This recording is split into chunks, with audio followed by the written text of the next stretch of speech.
You raised your child to be independent, but still it can feel like such a loss when your child moves out on their own. Empty nest syndrome is a very real feeling of grief and loss, including feelings of loneliness and a shifting of your sense of purpose.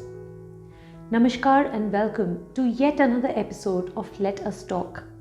I'm Dr. Meghna, the therapist mommy. I'm a clinical psychologist and parenting coach. I've been a practicing psychotherapist since the last 15 years.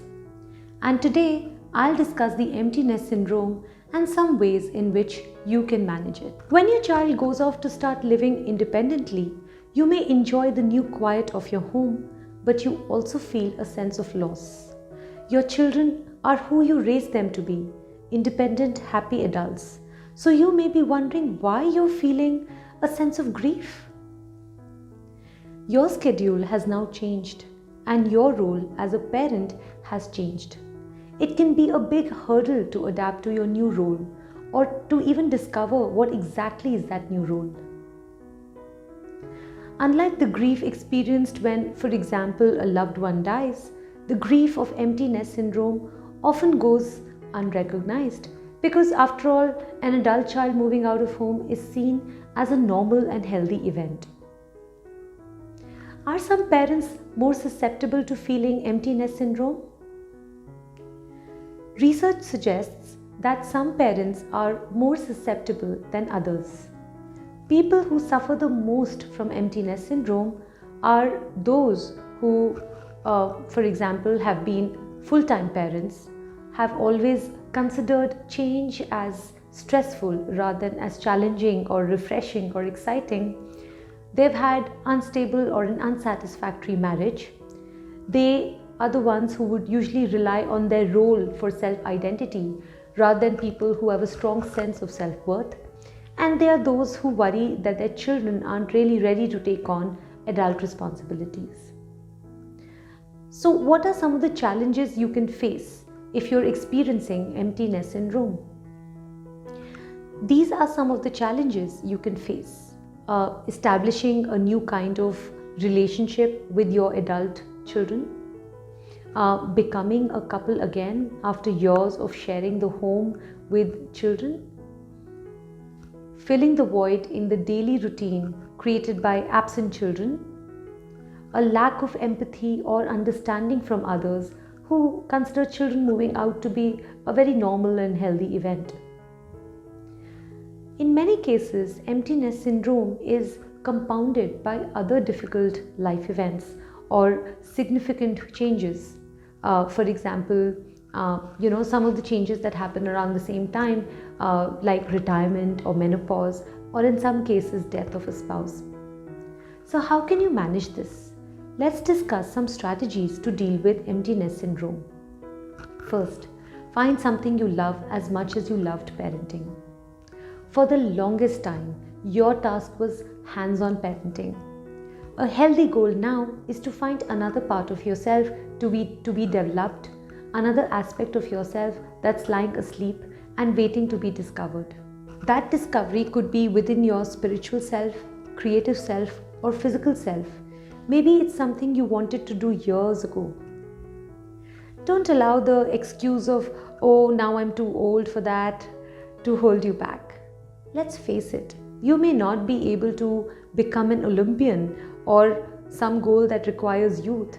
There's some form of almost every activity that could be enjoyed at any age. Write up a list of all those things you promised you would do one day and start making those dreams a reality. Second, stay curious about what the two of you could learn or do or be together.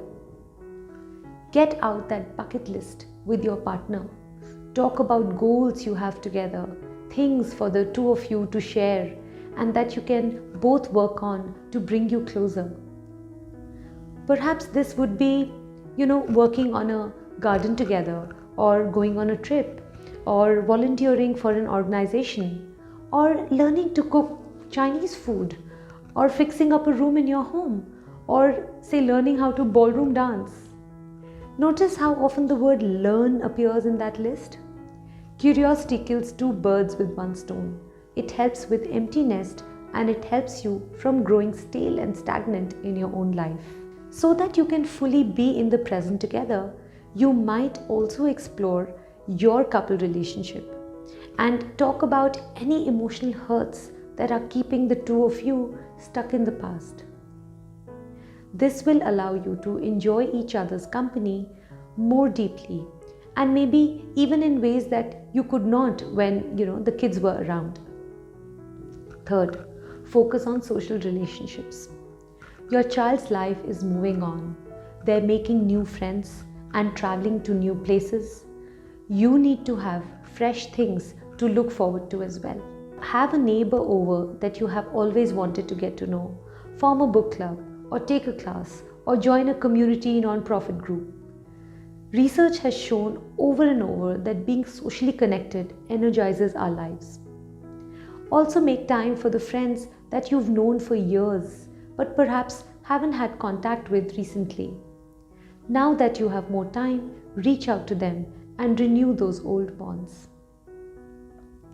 You may rediscover a part of yourself that you'd forgotten or let go. This could be a time to reinvigorate and allow that passion to bloom. Fourth, honor your feelings. Acknowledge your grief, even if you feel that no one else seems to understand, and allow yourself to feel upset. It's okay to feel upset.